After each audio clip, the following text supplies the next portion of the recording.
உலகம் முழுவதும் தமிழர்கள் இருந்தாலும் அறிஞர் அண்ணாவிற்கும் முத்தமிழறிஞர் கலைஞருக்கும் மிகப்பெரிய வரலாற்று மாநாட்டை நடத்திய நாடு மலேசியா. இந்த அளவுக்கு உலக அரங்கில் நம்முடைய அமைச்சர்கள் வளம் வரார் அப்படின்னா அதற்கு காரணம் சரியான நேரத்தில் கிடைக்க வேண்டியவருக்கு கிடைக்க வேண்டிய பொறுப்பு கிடைத்திருக்கு. இது ஒரு தமிழ்நாட்டுடைய கல்விக்கு ஒரு பொற்காலமே. உலகத்திலே ஒரு அரசியல் கட்சி சொந்தமா மருத்துவ பல்கலைக்கழகம் நடத்துது அப்படின்னா அது எங்க நாட்டில் இருக்க எங்களுடைய கட்சி. வந்திருக்கின்ற மாணவர்கள் அனைவருக்கும் என்னுடைய மனமார்ந்த வாழ்த்துக்கள். நம்முடைய ஏற்பாடு குழு தலைவர் சொன்னது போல இது வந்து ஒரு நாள் கூட இல்லை. எனக்கு தெரிஞ்சு நேற்று சாகுன் என்கிட்ட பேசும்பொழுது எனக்கு மதியம் லஞ்ச் டைம்ல தான் பேசினார். அதனால நம்முடைய அமைச்சர் அவர்களுக்கு வந்துட்டு இது இவ்வளவுதான் நம்முடைய சக்தி நினைச்சிடக்கூடாது. உலகம் முழுவதும் தமிழர்கள் இருந்தாலும் அறிஞர் அண்ணாவிற்கும் முத்தமிழறிஞர் கலைஞருக்கும் மிகப்பெரிய வரலாற்று மாநாட்டை நடத்திய நாடு மலேசியா. அதனால் அடுத்த முறை அமைச்சர் அவர்கள் வந்து கொஞ்சம் முன்கூட்டியே சொன்னீங்கன்னா இன்னொரு தமிழ்நாட்டை நான் இங்கே உருவாக்கி காட்டுறேன். அது மிகப்பெரிய மகிழ்ச்சியான சம்பவம் என்ன அப்படின்னா, வழக்கமா தமிழ்நாட்டில் நிறைய கல்வி அமைச்சர்கள் வந்திருக்கிறாங்க. ஆனா இப்ப எங்களுடைய பார்வைக்கெல்லாம் இப்போ ஒரு மாணவரே கல்வி அமைச்சராக இருக்கிற மாதிரி.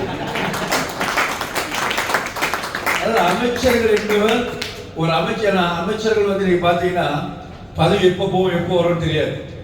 அது இன்னைக்கு நாடு இருக்க உலகம் இருக்கிற நினைச்சது எப்ப நினைச்சாலும் போகும் எப்ப நினைச்சாலும் போகும். ஆனா அமைச்சர்களாக இருப்பது பெருமை அல்ல. அமைச்சர்களாக இல்லாத பொழுது மக்களுடைய மனதிலே நிலையாக இருப்பதற்கு என்ன செய்யணுமோ அதான்.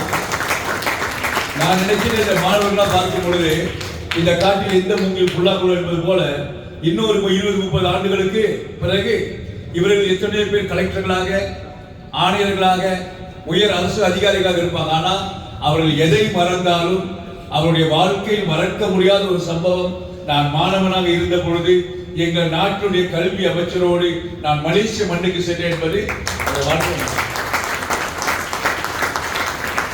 அதனால நீங்க பாத்தீங்கன்னா நிறைய ஒரு தமிழ்நாட்டுக்கு இப்ப போகும்பொழுது ஒரு துடிப்பான கல்வி அமைச்சர் நொந்து நொசுக்கி போனவங்க அமைச்சரா போடுறது புரியும். அமைச்சரா போடும்போது கொஞ்சம் ஒரு லேசா ஒரு திமிர் இருக்கணும். அதுதான் அமைச்சர் கழகு. அமைச்சர் கழகு மந்திரி கழகு வரும் பொருள் உரைத்தல் என்பதை விட மந்திரி கழகு கெத்தா இருக்கிறது. அதை வந்து நீங்க எங்க பார்க்கலாம்னா எங்களுடைய பள்ளி கல்வி அமைச்சர்கிட்ட முழுமையா பார்க்கலாம். அந்த மொழி போராட்டமாகட்டும், நம்ம கடற்கரை இருந்தா கூட ஒரு அறிவு சார்ந்த அமைச்சர் பார்க்கும்போது நமக்குலாம் ஒரு பெருமை. அதாவது அவங்க அமைச்சரா இருக்கிறனால இந்த நாட்டுக்கு ஏதோ நடக்கும் அதெல்லாம் ஒண்ணு. ஆனா நம்ம ஒரு இனம், நம்முடைய சகோதரர்கள், நம்முடைய தொப்புள் கூடிய உறவுல ஒரு அமைச்சர் அறிவு சார்ந்த அமைச்சரா இருக்கும் பொழுது அது ஏதோ நம்ம சார்ந்த ஒரு இருக்கின்ற ஒரு மகிழ்ச்சி. அந்த மாதிரி நீங்க பாருங்க, அவங்க விடுற ஒவ்வொரு அறிக்கை அந்த இருமல் கல்வி திட்டமாகட்டும், மற்ற கல்வி சார்ந்த விஷயங்களாகட்டும், அல்லது உங்களுக்கு தெரியும் அண்மையில வந்து தமிழ்நாட்டில் ஒரு பள்ளிக்கூடத்துல ஒருத்தர் போயிட்டு சமய பிரச்சாரம் எழுதி அடுத்த செகண்ட் ஒரு அமைச்சர் ரியாக்ட் பண்ணார். இதெல்லாம் கடந்த காலங்களில் நம்ம பார்க்க முடியாது.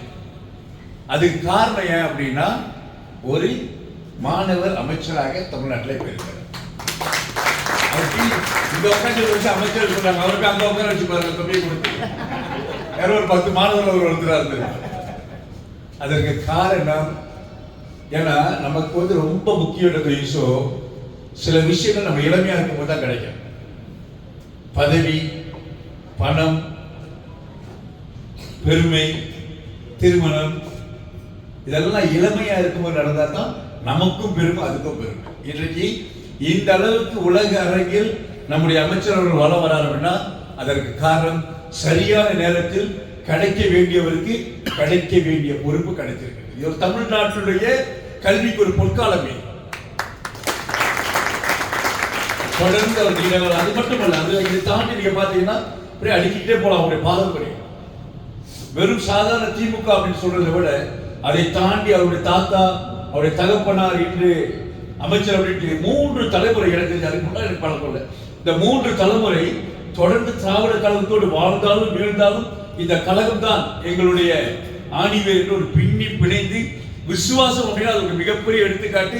இந்த குடும்பம் அப்படின்ற அளவுக்கு தமிழ்நாட்டில் முத்திரை பதித்த ஒரு பாரம்பரியம் உள்ள குடும்பம் மட்டுமல்ல, ஒரு வரலாற்று பூர்வமான குடும்பம் என்பதை இங்கே பதிவு செய்து இனி வரும்போது தயவுசெய்து முன்கூடியே சொல்லியிருக்கேன். எங்க வீட்டிலும் ஒரு யூனிவர்சிட்டி, இந்த நாட்டிலே உலகத்திலே ஒரு அரசியல் கட்சி சொந்தமா மருத்துவ பல்கலைக்கழகம் நடத்துது அப்படின்னா அது எங்க நாட்டில் இருக்க எங்களுடைய கட்சி மட்டும். அப்படி அங்க தமிழ்நாட்டில் வாய்ப்பு இல்லை, நீட்னால பிரச்சனை இல்லைன்னா நீங்க அங்க அனுப்பி விடுற ஒன்றும் பிரச்சனையே கிடையாது. உங்களுடைய அன்பில் நம்ம கனிமொழி எம்பி அவங்களுடைய பொண்ணு தயாரிகள் பொண்ணெல்லாம் அங்கே தான் எங்கிட்ட தான் படிச்சுக்கிறாங்க எங்களுடைய பல்கலைக்கழகத்தில்.